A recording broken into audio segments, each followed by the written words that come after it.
Today we're making the world's largest conversation heart and a cake. Hi guys, I'm Jen Johns. Welcome back to the show. Today I'm going to be showing you how to make a giant conversation heart. It's completely edible and it tastes just like the original mini ones that I've got covering this in cake entirely. Also inside the cake are hidden hearts, so it's got a whole bunch of elements to this cake that I can't wait to show you how to make.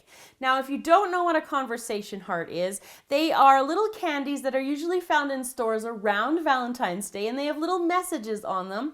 I found ones in my pile that say like page me and fax me, so I'm not quite sure how long these were on the shelf at the store. Let's get started on this tutorial. So the first thing we're going to do is make the world's biggest conversation heart, and it's actually really easy. If you don't want to make a giant one, you can make them into little mini ones too. What we're going to do is take 3/4 of a teaspoon of unflavored gelatin, and we're going to mix it with 1/4 cup of clear soda. What I'm using is ginger ale. You could also use club soda, or you could use like Sprite or 7-Up. The clearer it is, the less it's going to affect the overall color. So I'm just going to stir this a little bit with a spatula.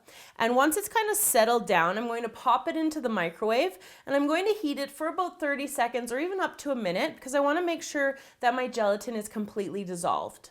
So what we're going to put into a large bowl next is about 2 cups of icing sugar or confectioner's sugar. Now I've got about 3 cups in here, so I'm not going to add all of it in. We're just going to kind of want to work it until we can get a perfect consistency of our conversation heart. So we've got that into our bowl here. We're going to add in our melted gelatin / soda mixture in there. And then if you want to add any flavoring, you could use an extract or you could use candy flavoring. Here I've got a cherry candy, which is going to give it a little bit of pink color, and it's also going to give it a cherry flavor. So you can pour that in at this point too. So we're going to give that whole dram into there. Candy flavoring is awesome because it's really strong. And then just to add it a little bit more color, if you want to, just add a little drop or squeeze of gel paste, and this is deep pink, to mix that in. Now I'm going to take my spatula and I'm just going to stir it until I get a nice consistency. And what I'm looking for is almost something that feels like fondant or even Play-Doh if you're more familiar with that. If it's too sticky, add more icing sugar, and if it's too dry, well, you got to start over.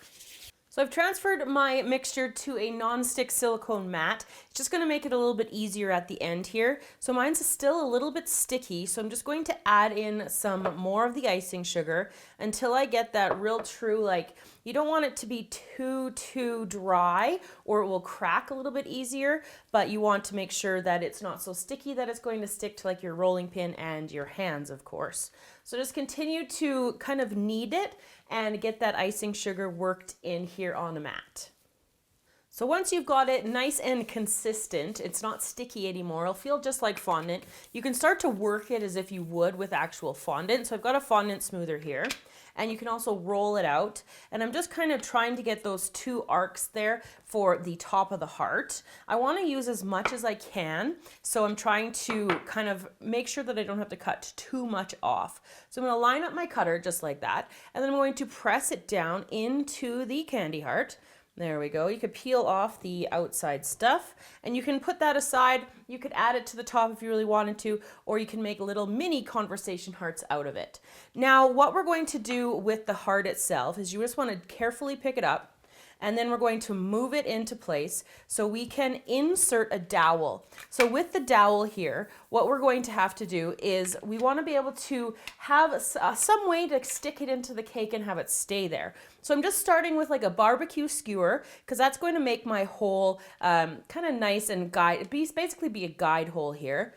And then I've got a cake dowel. It's a plastic cake dowel. Just inserting that up the skewer and then into the top here. If you get any bulging, just use your fondant smoother, and you just want to, I'm just wiggling it while I'm putting it in there. So now this has to dry, and it's going to take about probably 24 to 48 hours even to dry. 24 for sure, in order for you to be able to write on it with an edible writer, which we're going to do up next. So put it somewhere off to the side where it's got a chance to dry. Now, using a edible writer, we're going to write the message onto our heart. I'm going to write TXT me. So I've just got my guidelines there, and I'm just going to go over it once to start, and then I'm going to go over it a second time and thicken up my letters. That way, if I've made any mistakes, I can kind of fix them a little bit easier. So I'm just going to continue writing, and then you can set this off to the side as it's going to be one of the last elements of our cake that we put on. So now we're going to work on the cake. Ahead of time, you want to put together 2 6-inch round cakes. One I've got colored pink and one I've got colored purple. These I both did with my vanilla cake batter. Now you can find the recipe on cookiescupcakesandcardio.com, or it's also linked in the description box below. Now in a 6-inch round baking pan, I have about a cup of raw cake batter, and we're going to be baking that up next. So what we're going to do is take our cake, we're going to use one color per layer, so you're going to have to repeat this process for both of these colored cakes. So I'm taking out a wedge of this purple cake, and then I'm taking a heart-shaped cookie cutter, and I'm just going to press that through the cake here to get a nice heart-shaped little piece of the purple cake here. And obviously you could use any color that you wanted for your cakes in here. And then you just want to take your heart shape and you're going to put it upside down into your cake batter, just like that. And we're going to repeat that process over again. And like I said, you'll want to do the same thing again for the pink. So again, we're just going to cut out a heart shape here and then place it into the cake batter here. Once we've got our ring of purple hearts in our cake batter, we're going to take our raw cake batter that I've just got in a piping bag just for convenience, and I'm going to fill in the gaps here. Now you want to make sure you cover your cake up completely. It's like wrapping it in a nice little warm blanket, because that's going to help keep it moist when we bake it. So we're going to put it into a preheated oven, 350 degrees Fahrenheit, and we're going to bake it for about 55 to 60 minutes, and you want to make sure that it's completely finished before you remove it. Then let it cool completely and then level it off. Once we have the cakes baked and leveled, what we're going to do is take some pink buttercream. Again, I have the recipe for my vanilla buttercream, which I'm using here, on the blog and in the description box. You can even click the I in the little top corner, and that will take you right to the recipe as well. So cover your center here with the buttercream, and then we're going to take our second layer. So one layer has the purple heart, one layer has the pink hearts, and we're going to place this one on top like that. And then we need to cover the entire cake in the pink buttercream. Once we have the cake covered in the pink buttercream, we're going to move on to placing our conversation hearts along the bottom to start off. I found it was easier to line them all on the bottom, because then you know exactly where the bottom is and you don't have to squish in the hearts if you start from the top, and then sometimes they don't fit when you get to the bottom, and that's super annoying after you've spent all this time trying to fit them onto your cake.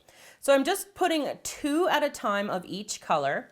And if you haven't noticed, some of the conversation hearts are actually in French, because we in Canada have we are a bilingual country, which means we have 2 different main languages. So what I'm doing here is just offsetting them.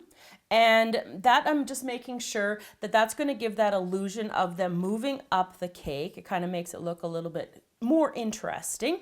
So 2 at a time, like I've said, and then I'm going to spend the next probably half an hour tediously putting on these little conversation hearts onto the cake. Once you have all of the hearts placed in the cake properly, so you don't have any mistakes, you'll notice them right away if there's anything out of place. We're going to take some flowers. Now I've got a combination of pink and white carnations here, and I'm just placing them around the outside here. If you are super worried about the flower coming in contact with your cake, you could put down like a little layer of saran wrap if you wanted to. But since I've cleaned them, they're perfectly fine to sit on top here. So what I would do is just go around and cover the entire top with the flowers. Then I also want to be able to put my giant conversation heart on the top too. So I'm going to take a dowel or a little skewer here. I'm just going to drill it through the cake again for kind of like a pilot hole. And then I'm going to take my dried conversation heart and then place it into the cake. So I'm going to finish this off, put the rest of my flowers on, and decorate my board, and I'm going to show you guys that afterwards. So there you go, everybody, how to make this giant conversation heart cake for Valentine's Day. I hope you guys enjoyed this tutorial. I've extended the conversation hearts from the cake down onto the board. Now you could stick those on with icing, or you could use fondant on your board and then press them into the fondant. I've also sliced into the cake so you can see the hearts that are baked into the inside. My favorite thing about conversation hearts is reading the sayings on them. Some of them, of course, are super corny, and some of them apparently are very old. But the one I found on the cake that was my favorite was, of course, Cupcake. How perfect is that for me and for this cake? Thank you guys so much for watching. Remember to subscribe to the channel, and I will see you guys all again next time.